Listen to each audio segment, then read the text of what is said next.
So we're on LinkedIn and Facebook and Twitter and all that. I Oh, still wow. think whenever it comes to using a third party, it just doesn't show it on Facebook. For sure, it's definitely not Facebook. I see Right. views on LinkedIn, but not Facebook. And then let's get right into the Yeah, record. my Facebook reach has been like 0 lately. It's crazy. Like fell off a cliff. So we're going to go and record in 3, 2. Welcome to another episode of $1,000,000 Stories. Whenever I first put this together, I said I needed to have one guy, especially early on in the podcast episodes, simply because he is the reason why I even launched my first podcast, which was called The Inner Circle. Still out there. I'm just not as devoted to it as I am $1,000,000 Stories. And the reason why that came up was this guy, Bradley Roth, invited me on his podcast, and I was his first guest. And it was wild. While we were having a conversation, he asked me a question. Why don't you have a podcast? And it was for the very first time. I'm like, shit, you're right, man. Why don't I?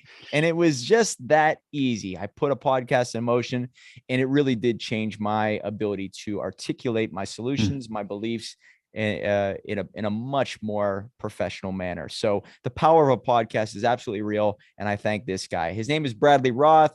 He runs the Not Most People podcast and events, which he has an event coming up. You guys got to stay tuned for this because he interviews some of the biggest names on the planet right there in Arizona. I wish for the most part I lived in Arizona just because of the network that's there. Anyways, Bradley, thanks so much for being here, man. Yeah, man. Thanks for having me. This is kind of cool to be on the other side of it. And I know when I first had you on, it was funny how it worked. Like I just kind of reached out. I was like, this guy seems like he has a lot to say.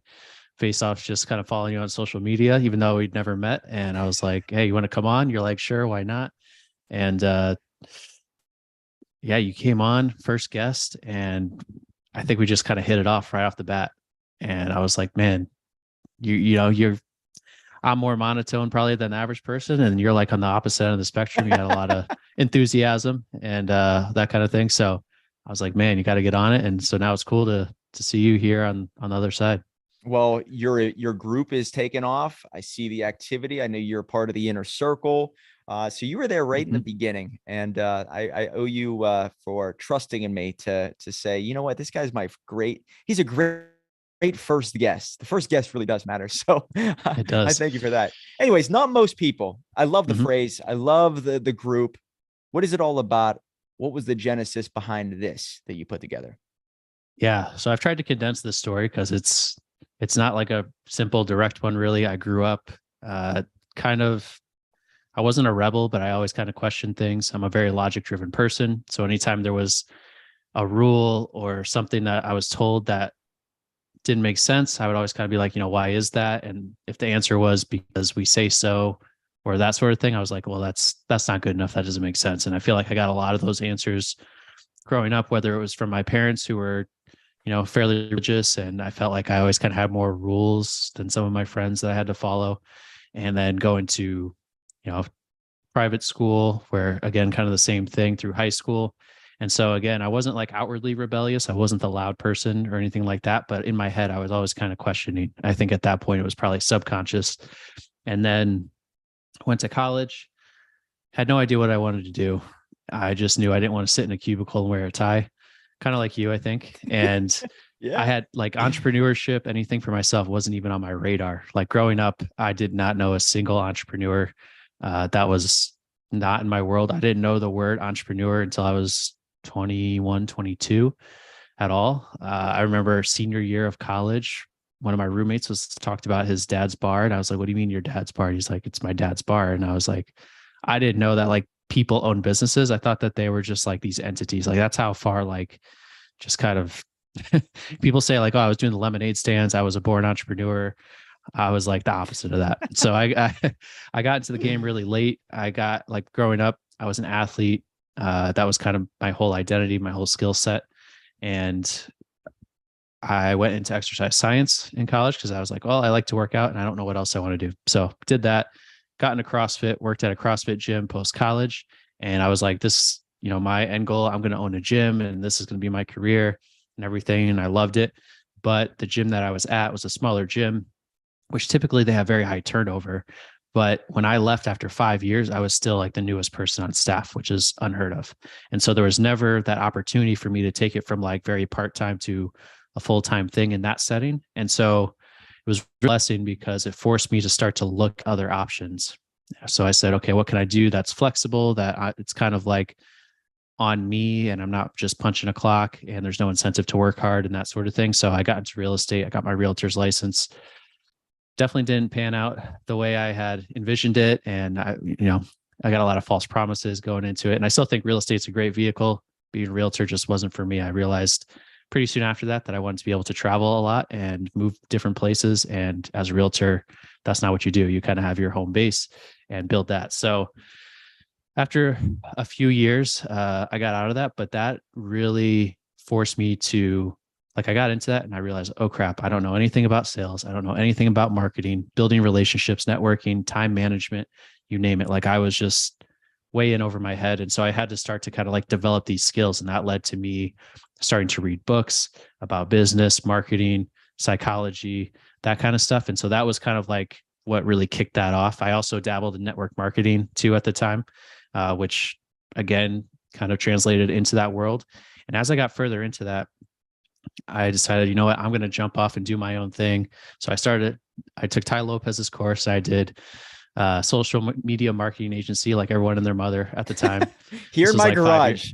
Here in yeah, my exactly. garage. There you go. 5 years ago, everyone's like, I'm a business owner. I took this course. And so I was like, oh, this is going to be easy. I know all these people from the gym and I'm going to have all these clients and blah, blah, blah. And I told, my now wife, like, I'm going to be like triple my income in the next 2 months. And of course, none of that happened.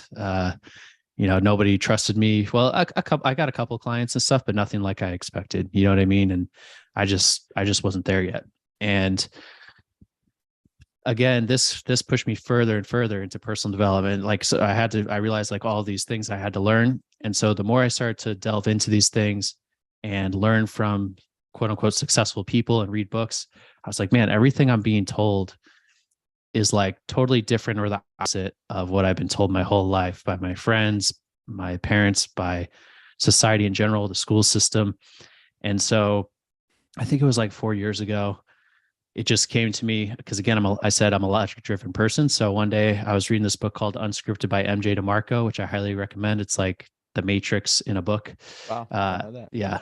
And I just said to myself, like, most people aren't very healthy, most people aren't very wealthy, and most people aren't very happy. So why would I want to think, act, and live like most people? And so I was like, not most people. I was like, that's kind of interesting. And I sat with it. I wanted to do something with it. I didn't know what. My greatest fear my whole life was any form of public speaking. If I had to get up in front of the class, I would not sleep for weeks leading up to it. And then when I did, I would shake and sweat. Yep. Yeah.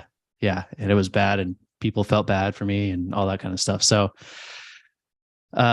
anyways, I sat on the idea for a while. Well, actually, I started an Instagram account because I had done Instagram and I was like, you know what, I could do something. I can kind of hide behind the keyboard and the profile or whatever. And I did that, but there was no depth to it.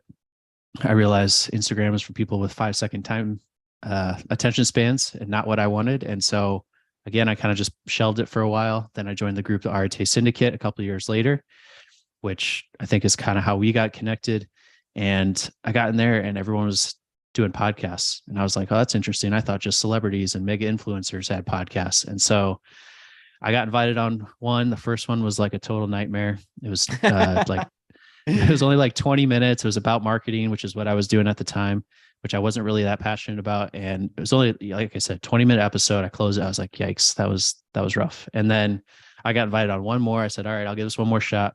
And this one was more about the story, mindset, entrepreneurship, that kind of thing. Hour plus later, we're still rolling, having a great time. This was November of 2020. I remember closing the laptop and I said, you know what? Not most people is going to be a podcast. Like that's going to be, you know, where it lives. And so I said, I'm going to have this thing up and running in like a month or two. Of course, it took me longer than that. It took me like several months, but I launched in March of 2021. And I was like, this is just a side hustle, not even a side hustle, like a passion project, just something I want to do. I'll spend a few hours a week on it, whatever. That did not happen. I ended up spending tons of time on it. And it just ended up giving me so much energy and made me realize how much of an energy suck the marketing stuff was, that I was kind of like 1 foot in, 1 foot out, like hanging on to. And the reason I didn't quit that sooner was just because I didn't want to be seen as a quote unquote failure, right? For, oh, like Bradley's first business failed kind of thing. So about 6 months in, though, I found myself spending all of my time on the podcast and stuff related to Not Most People. And I had gotten so much more positive feedback in that in the first like 2 weeks than I had in 2 years with the marketing business. And it's funny because the marketing business never really worked for me as a business for other people, but it translated really well into the podcasting world. And because I'd had this concept for a few years, I was very clear on who it was for, my message, my branding was pretty on point from day one, that kind of stuff. So 6 months in, I said, you know what, I'm going to go all in on this. I don't know really how I'm going to make money, but I'm going to figure it out. And so the first thing I ended up doing was helping other people start podcasts, because a lot of people started having questions. I like to teach, and I've always been good at kind of breaking complex topics down into like really simple steps. And so I created an online course. People bought the course. They didn't go through the course, right? Just like most online courses. And so I said, they bought it, but didn't go through it. How yeah. So I'm hilarious like, is that? I mean, there's a little money in my pocket, but like, I want to get people results. So the next thing I did was I created like an accelerator, which was like, more live calls, like accountability, that kind of thing, small group, higher ticket. So did that once through. That went fairly well. I'm probably going to start that up again. But then I said, okay, like I got to build something real here. And so I started, like, people who were kind of like people who are like, I'm not most people. It's always hard to find other people who are not most people, right? Other entrepreneurs, other people who think for themselves, and it can be lonely. So I said, you know what? I like bringing people together. I'm going to create a community. Last April, I started my own community called the Not Most People Alliance. That was the first thing that kind of provided a little bit of like sustainability income wise and that sort of thing. And so started that. And then somehow, I still don't know how, ended up doing a couple live events last year. That was something that like I never in my wildest It's awesome. would have ever thought I would be doing. But it was kind of like live podcasting with a mix of networking. And I got the next one coming up in a couple of weeks. And then I got something bigger beyond that plan, but I can't really say too much about that just yet. But it's just been a wild ride and not something I ever could have predicted. So that's my long-winded answer. Man, it's amazing. Yeah. You've had Carlos Reyes, and I mean, Yeah. the name that's on the list that's for this upcoming one, Cody Sperber, but some other big Mm-hmm. names, right? So Mm-hmm. that to me is probably the greatest part, is that you are in close vicinity to serious powerhouses, right? Yeah. Yeah. That was one thing when I started the podcast. I said, man, like, I'm not really looking to monetize this thing right away. I think that's going to kind of take me in the wrong direction, but I'm like, it'll be really cool for me to have an excuse to connect with some really high level people. So I've met some in person, obviously Carlos, Cody coming up, but also just like I'm 90 episodes in now, and probably 75 of those are guest episodes. And so I've been able to like connect and have conversations with like super high level people. That Tony Watley. Tony Watley, yeah, like very early on, Emily Frisella. I could, list a bunch of people, but that I otherwise would not have. And so it's just been kind of a really cool thing. And one thing leads to another, right? Like was able to get Carlos as the guest last time. And then I was trying to get Cody as the guest. I was reaching out to his assistant and that kind of thing. Crickets. And then I called Carlos because I've kind of nurtured that relationship, right? And I was like, hey, like, do you have a personal connect with Cody? And he's like, yeah. 15 minutes later, he's like, Cody's booked, ready to go. And I'm like, that's the power of those Relationship capital. relationships. Yep. 100%. Yep. You do something that I don't see a lot of other people do, travel as much as you do. Mm-hmm. You're always traveling. And whenever I went on this recent trip on a cruise, I Mm-hmm. love being in Pennsylvania. I love just getting on my motorcycle, running the lake. And, you start to work constantly. And I don't work because like, I really, really have to. I love it. Right. But every time Mm-hmm. I'm doing that, I might be building a cage, and maybe 10 years from Mm-hmm. now, I want to do something else. And I'm kind of stuck in my own world. I didn't explore when I was at this age. So I'm kind of like feeling out new strategies then. I think it's very, very important to go on these trips to start to realize like what is possible being around other people, but the freedom that you want maybe 5, 10, 15 years from now, and start building the life now that will get you there. So by traveling, have you realized like, wow, you know what? I need to build a business this way. I need to do specific things now so I don't get trapped. And I see a lot of people get trapped and there's no way out of it, especially if they're past a certain age. But what have you noticed from doing so much traveling? I think it's so important Mm. nowadays. Yeah, it's interesting you bring that up because I could go on for hours about that right now. And I'm not a big talker even. So the reason I got into entrepreneurship was because I was like, oh, I can make money and not have to be in one place. I've got to do that. And so that was literally like the reason. It wasn't really to make a lot of money. It wasn't to like solve a problem necessarily. It was because I was like, I can live and travel at the same time. And it's funny because growing up, like I like to go places, but in terms of international travel, I had no interest in it until like in my 20s. Like my biggest regret is I remember like in college, a bunch of my friends were studying abroad, right? Like they go away for a semester. I'm like, man, like college is a blast. Like, why would you want to go somewhere else right now? Like, this is where it's at. And I was like, people are crazy. And then my sisters both did it after me. Like, I have three little sisters, two of them studied abroad, and I didn't get it until I met Nancy, my wife, and I think it was back 2017. We went on like 3 or 4 trips in the span of like it was like one a month for like 4 months. Like the first one was to the Bahamas, which was when I got my first passport at like 23, 24.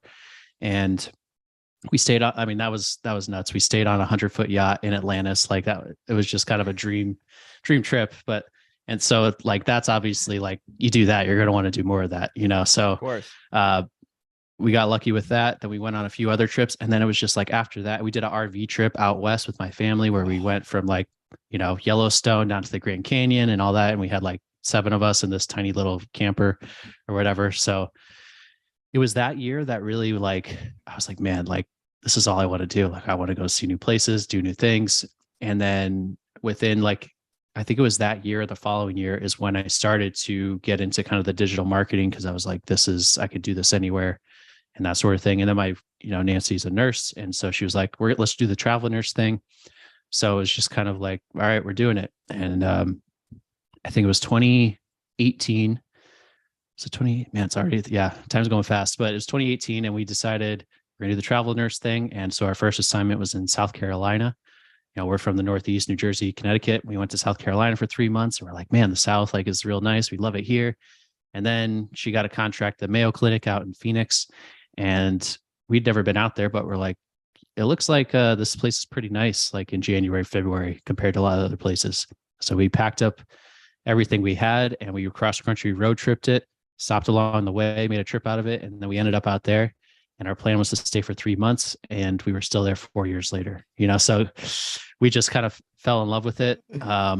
And, you see in different parts of the country, like we're so lucky in the US to have it's almost like Europe in a sense, right? Like Europe is so densely packed. I don't know if you've ever been over there, but Oh yeah. it's like you travel just like a little bit and you're in a totally different world, right? Like everything is like sectioned kind of, and the States are like that almost in a sense where like, the Northeast and the Southwest are like two different worlds. Mm-hmm. And so as an American, like you may not have been to a lot of countries. Like everyone I know from Europe's been all over the place, right? Or like Australians travel everywhere, Canadians travel everywhere, but it's so easy US, to travel. That's why, right? Yeah. You take one of those trains, you can go Switzerland, yeah. Barcelona. I mean, it's just anywhere. Yeah. There's like 40 countries in Europe that are all like within 3 hours of each other, something like that. So, so people outside of the US, I think, tend to be more well-traveled, but people inside the US, like you could travel endlessly your entire life and not see it all. You know what I mean? So anyways, I knew from an early point that I wasn't going to take any sort of opportunity or do anything that was going to limit me location wise. And so I've never taken like a physical job. Like if I ever did look for a job, it had to be remote. And even like doing the events here, I feel like, oh, like I'm kind of like getting sucked into like this area, like building up a base here. And so I'm like very conscious of that, and right now we're living half the time in New Jersey, half the time in Arizona. We don't really have like a home base. I didn't know that. Yeah. Yeah. It's kind of nuts. Like so last fall, we did our kind of late honeymoon. We traveled Europe for 2 months, backpacking it. Started in Italy, went down the Balkans. It was amazing. And, to do that, we moved all of our stuff out of our apartment that we had, put it in a storage unit. And and so we gave up our place, and then Nancy's kind of transitioned out of nursing. So we're all over the place right now. We're staying at the in-laws in New Jersey. I'm out here now for 3 weeks setting up this event. And so it's kind of like, it's also really interesting the skills that travel teaches you. Like it teaches you flexibility, adaptability, right? Like you're in Europe, you get lost, you don't speak the language, whatever. Like you got to figure it out. Like your problem solving, which as an entrepreneur is probably your number one skill, gets honed, right? You do better under pressure, under stress, things that we were there for 7 weeks. And I remember things happened to us in like later on in the trip that I looked back and I said, wow, like if this had happened 3 weeks ago, like when we had just started, like it would have totally thrown us off. But now it's just another Wednesday. You know what I mean? And so it teaches you things that, and there's a big difference between travel, like true travel, and vacation, right? People in the US, they hear travel and they're like, oh, I'm going to go sit on a beach for a week in the Bahamas.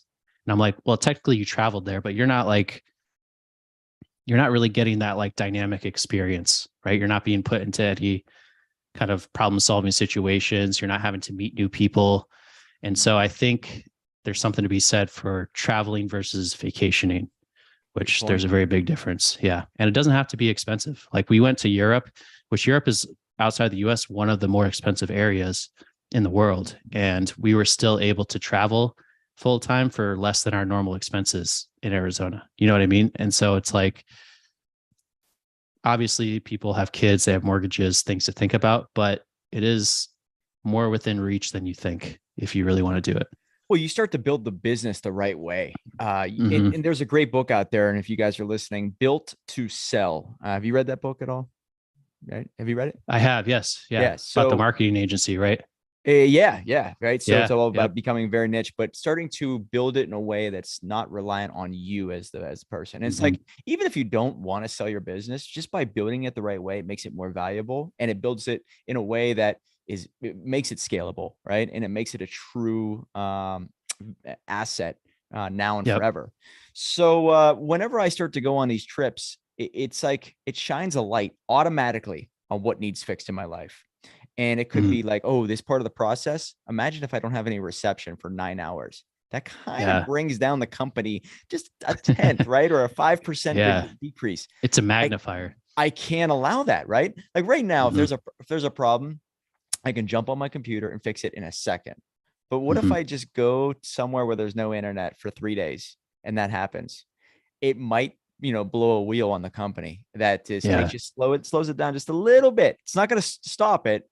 And, you start to think, okay, how can I fix that going forward? And I believe traveling, if you guys are out there and you're like, I don't like to travel, just force yourself to start looking at places to just visit. It will shine a light on your business more than anything else, I think.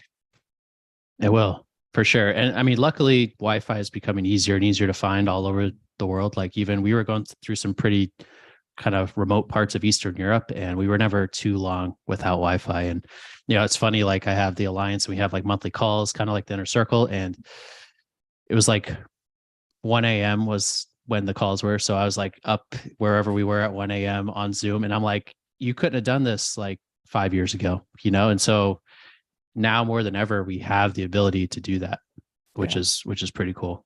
Yeah, you got to embrace technology and start building your life around that technology to a certain extent, because if there's something there and you're not using it, your competitors will, and they're going to destroy you with it because it's going to make them look better. What have you learned from doing these events and working with these people? Is there any standout story or lesson that you've taken from either a podcast or one of your live events? Man, that's tough. I think the biggest thing that I've learned kind of for me personally is in having all of these amazing people on. Like I have this podcast and these events and stuff, and I'm only doing like 10% of the talking, but it's still kind of all comes back to me in a sense. Like when people look at it, they're like, oh, it's Bradley's thing. But it's one of those things that I was like, I want to do something big and I want to provide a lot of value, even though by most metrics, like I'm not super successful in business just yet. You know what I mean? I'm on my way, but like, I think a lot of people don't realize that they don't have to like make millions before they can start to like you can leverage those relationships. It comes back to what we said before, right? Like I'm having these super successful people on that listen to them, not me. I'm just drawing it out of them. You know what I mean? Yep. And that's kind of my skill set. I've always been a good listener, a good question asker. And so if I tried to go on and become like an Andy Frisella, it just wouldn't work. And so playing to your strengths, learning what you want. Um, there's a lot of ways to do what you want to do that you just might not be thinking about, or you might be missing. Like for me, Mr. Stage Fright, like my first event, I was the first time I ever spoke on a stage, and I was like, you know what, I need to do this. And so I just kind of leveraged myself and threw myself into the fire, and it went okay. Our mic wasn't really working. And then the second event, the mic went out. And so I had to just like yell to the crowd, which, makes it that much worse when you're already kind of nervous and that sort of thing. So it's just kind of like taking the step and figuring it out on the way, which, we've heard it a million times in entrepreneurship, but like you will adapt way faster than you think. And so my speed of adaptability, like over the last several years, it just continues to speed up and speed up. And I'm able to move faster and faster and take bigger and bigger jumps. And it's just one of those skills that kind of, you're not limited physically necessarily. And so like mentally, there's no real limit to how fast you can progress. Yeah, you said something there is Yeah. pretty powerful. And I think there's an equation out there. I've heard it from somebody else. When you host a podcast, you should speak 20% of the time and the guest should speak 80% of the time. And if you can apply that to life, if you just get somebody else to tell you their problems and speak 80% of the time, and you listen, or you talk 20% of the time, you're going to be more interesting to them because you are curious and you're the one that's drawing it out of them. So great equation. Yeah. Glad you brought that up. But what you also said there is you needed to do it, but you didn't want to. And it's a Carl Jung philosophy. That to which you want most is often where you least want to look. And it's almost like it's a good one. You need to do it, it's probably scary, right? There's some type of dragon that's in front of the gold or the princess, and you need to go after it. And if you run now, you'll be running for the rest of your life. And it only gets bigger, never gets smaller. Yeah. So, like I said, sorry to interrupt, but for several years, I didn't do anything with it. Right. I was scared, like staying in that comfort zone. And like, if I had jumped a little bit earlier, man, who knows where things could have been, So it's just, it's one of those things we've heard like over and over and over. And it sounds cliche at a certain point, but there's a lot of truth to it. You just got married recently. I'm always curious whenever an entrepreneur gets married, what's it like? Because, we're all in on our business. We have so much going on. Our minds are just excited about opportunities and relationships and, capitalizing on what's going on in the economy and the marketplace. So how has it changed you? What's it been like, man? Man, you just open up like a whole nother rabbit hole, right? Like travel and relationships are like the two things I could go on about forever. And I have gone about forever in the past, but man, where to start? Like, so for me, again, I had like kind of just discovered entrepreneurship when I met Nancy. So man, it'll be like 8 years in March or April, which is crazy. But she grew up, her dad owned his own business. She grew up in like a wealthy part of New Jersey. She knew a ton of big business owners. And so she was like really used to that mindset. And so it helped like kind of open my eyes, and so, cause she introduced me to her friends. And like I said, my parents' friends, none of them own their own business. So, so she like kind of understood that world almost more than me, but she was like, had the steady nursing job.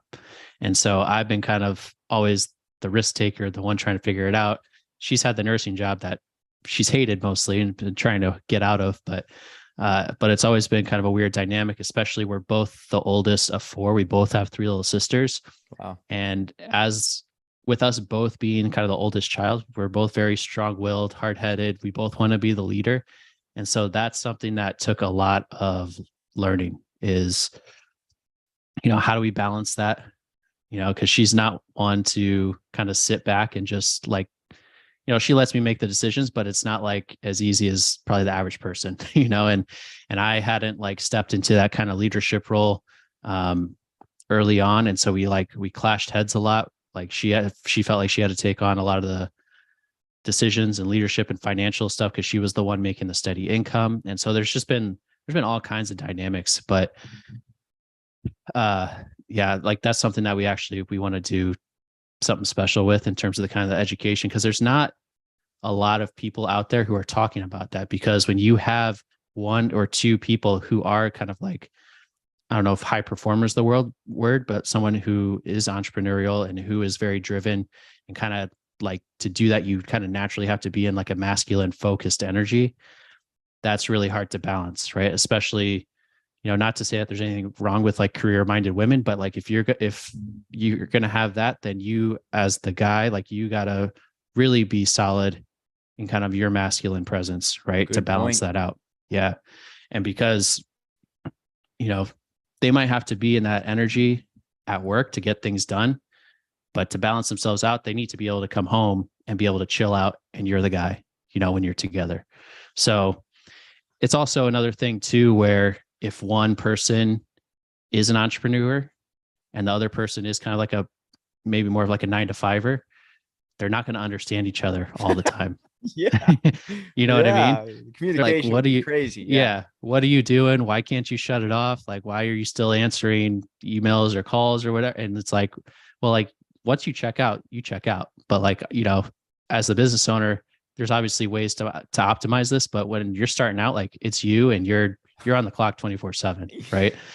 And you're dealing with the kind of different stresses, you're taking risks, you're like, and another thing is that a lot of times they think, because if that you work at home, that you're not working, right? Or that you can just like chill out in the middle of the day, or you know what I mean? So there's a lot of like your communication has to be even better than like the average couple, let's say, right? Like you have to really talk those things through. And for our first like few years, we were just like on different wavelengths a lot of times. And we didn't have those communication skills to really like explain without like putting blame on the other person and that sort of thing. And then I think it was, yeah, maybe 4 or 5 years in, I read this book called The Way of the Superior Man by David Deida.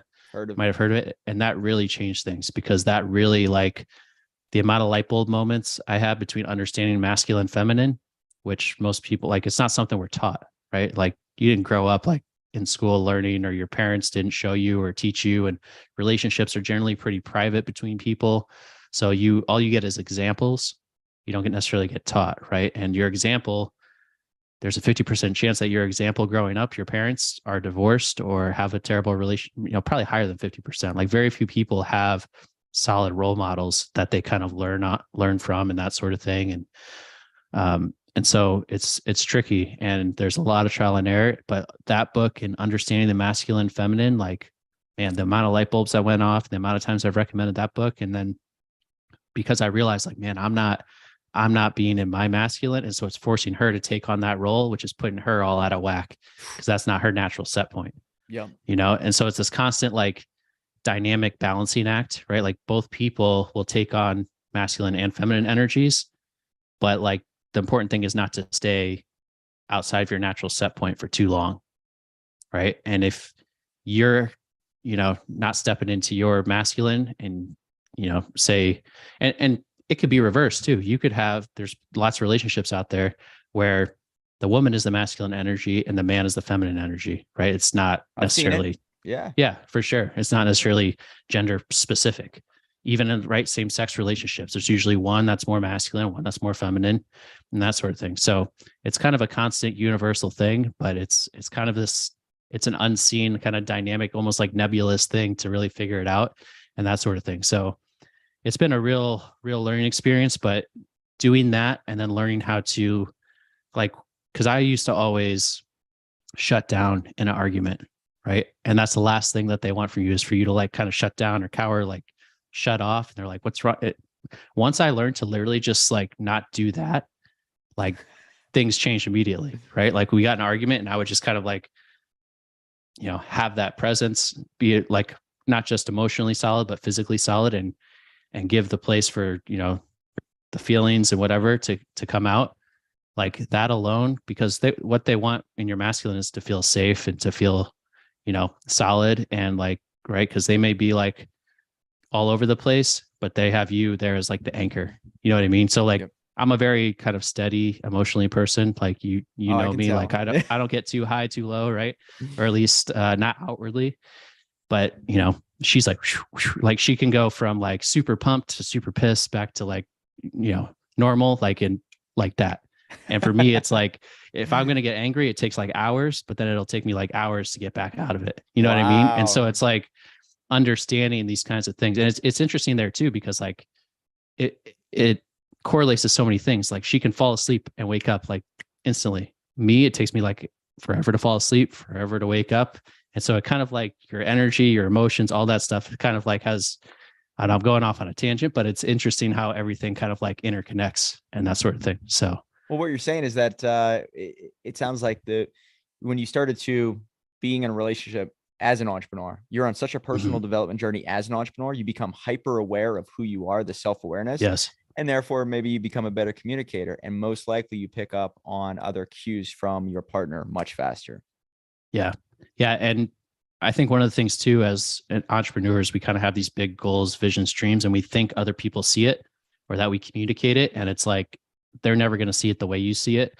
But for them to even see it similar to you, you have to like really break it down and over communicate. And like, if you ever read the Four Agreements, Yeah. but yeah, powerful book, but it's the one, don't make assumptions. That is like the most powerful one. Like because I told Nancy, and most guys will agree with this, is like your woman like thinks that you can read her mind, but like we can't, like we have no idea, you know? And so I said, talk to me, like explain things to me like I'm a 5-year-old, because chances are if you're expecting me to just get it, like I'm not going to, right? Yeah. And so, and I said, also, if you come at me at like a level 10, like super emotional, charged up, like that's not how I roll. Like I'm gonna like, that doesn't work for me, because I'm not gonna meet you up there. That's not gonna help anyone. And so I'm like, if you can like come at me in a normal, logical, whatever level, or try to, I can meet you there and we can get through things. And so we've both like learned a lot about the other person, a lot about ourselves. And so it's just one of those things where if you stop growing as an entrepreneur, if you stop learning, if you stop progressing, like your business is going to die, right? Right. The same exact thing is true in relationships. If you stop learning about yourselves, about each other, about how to communicate, about all these things, like you're screwed. Like it's not gonna, and that's why most people, don't last these days, because it's, why would that principle apply to everything else, right? Physically, if you stop working out, you stop eating right, you stop learning about, like, you're gonna go to crap, right? Same thing, like the principles are universal, but we're not taught that. We're taught that, oh, by Hollywood, that love is, infatuation and then happily ever after. And she leaves the asshole and goes with the nice guy. And like, it's all BS. Of None of it's course. true. And we think that love is gonna, like, love and attraction is just gonna carry it forever. Right. But like, you read the book, what was that dopamine book? Oh, Molecule of More, right? a molecule of more. I recommended that to Yeah. you, right? Didn't I? Yeah. Yeah. And right in the beginning, it talks about relationships, right? Like, because there's that honeymoon phase and everyone loves the honeymoon phase, and it's about 6 months. And there's all kinds of dopamine that's being released to get you kind of hooked and like staying with this person long enough for you to build that deeper level. Right. And that sustains. And a lot of times, if we don't, like, we think that that's supposed to last forever, and it's not. There's ways to kind of obviously keep things alive and keep that spark and all that you hear about, but at the end of the day, like, it's going to change, and that's not going to carry a relationship past all of the, miscommunications. If you have, you're on different wavelengths, it's not going to solve those things for you. So I think the number one thing to look for, if you're like, okay, how do I make sure it is the right partner? Like, shared values is the number one. Like, you can have completely different interests, you can have completely different hobbies, different types of personalities, but if your values are aligned, then you're always going to have that to kind of connect you and to fall back on and work towards together. Yeah. Just like in a business, core values. Yeah. I mean, I think that when 2020 hit, I guarantee the breakup rate just went through the roof, because core values were right in front of you. Do you believe in this or do you not believe in this? Right. And so Right. some people couldn't last that. And you're right. You're right. It doesn't matter what you're interested in. If you have the right core values, I mean, you can always fall back on that. And that's how you can strengthen Yeah. anything. If you're on Right? the same page long term. Yeah. Just like a tribe, I would think. Right. So our core values, maybe you're in marketing, you're in sales, you're in the industry, you're in the medical world. But if you think like us, right, we're going to work together much easier. And so, yeah, maybe when Yeah. it comes to relationships, you have to think of it almost like you're building a sustainable tribe, and you have to be very clear about what you believe in first prior to attracting that right person. It's good. Right. So that's why you have to keep developing, not just together, but as an individual, right? Because if you don't know yourself, you're not going to be able to portray that. And you find out like 10 years later that, oh crap, I didn't realize this about myself. And now I want something different. You know what I mean? It's kind of like how I set out in the beginning. I said, I'm not going to build myself something that's going to keep me in one place where I can't travel. Right. And people get into something without thinking about it. And then 10 years later down the road, they're like, oh crap, this is what I want. But now it's really hard to pivot out of it. So, I mean, I just think of the girls that I dated. I mean, it had to be so hard for them, especially in the early days of entrepreneurship. I was so all over the place. I wasn't making any sense. I was just so eager to start a business. Didn't know about yeah, myself, right? you're And not making money yet. Yeah. you're not making, the self-doubt is creeping in Oh, yeah. constantly. Just imagine what they struggle with. And you're right, though. Like you said, you need to be pretty solid with yourself, especially if you're going to take on the world as a business owner. As time Mm-hmm. goes on, the self-awareness goes up and you become a better communicator and a better leader. But in the early Yeah. days, very difficult. It's good. Yep. You have an event coming up. I want to get to this here. Yeah. You have Cody Sperber, I guess, is the main speaker. Is that right? So he's the guest. He's the guest. Yeah. So it's not really a speaker event. It's a different format, right? So it's kind of bringing the podcast from behind like Zoom out to like something that people can experience live. So I actually had a friend here in Scottsdale who kind of was doing something similar a year or two ago, and that kind of started to get the wheels turning for me. And then I kind of turned it into my own thing. So it's just kind of networking for the first hour and it's like a 6 to 10 p.m. thing. It's an evening. So first hour and a half networking. I provide dinner, open bar, all that stuff. And then I talk for just, 10 minutes about not most people, because I think a lot of people kind of get not most people, but not like I get it or like I want them to get it, right? It comes back to what we're talking about, over communicate, right? Break it down. Yep. And so I'll speak for 10 or 15 minutes. I'll give the sponsors a couple minutes and then we'll go into the podcast. And the last two that I had, like, were the easiest podcasts of my life, because the first one I had was this guy, Princeton Clark, who I think you might know through Tony's group.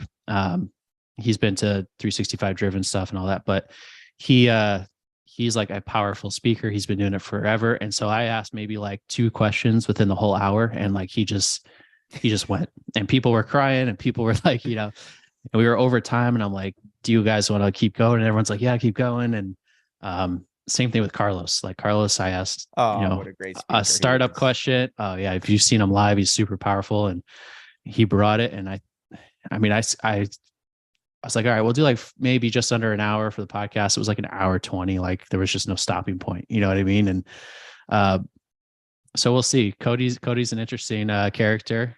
I think this one will have a little more humor in it than maybe the last couple. And yeah, but it's exciting. And then after the podcast, same thing, more time for people to hang out and network and that sort of thing. And last time we were there, we were supposed to have the building till 10, and we were there till like 11:30, 12. So yeah. When is it? It's March 2nd, and where at?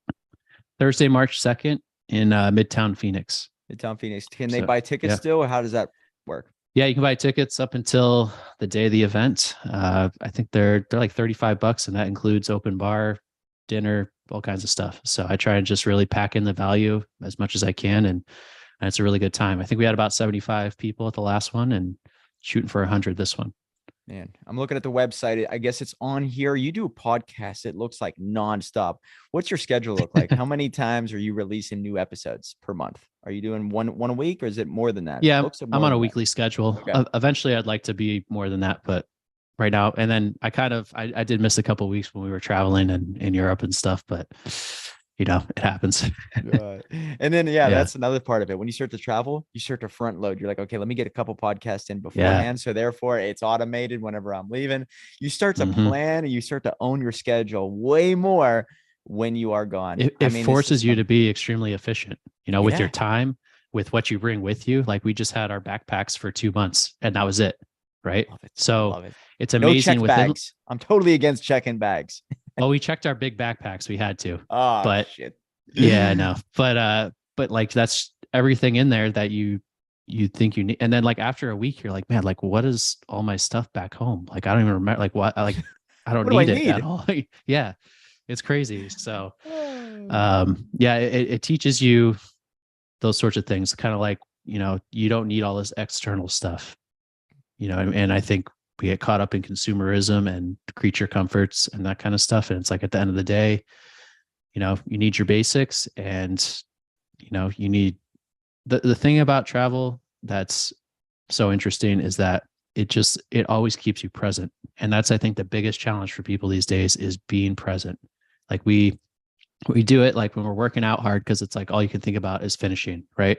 But those instances are few and far in between. We're always, as entrepreneurs, we're thinking out about the future constantly. Like I'm laying in bed, I'm thinking like what I got to do tomorrow, next week, next month.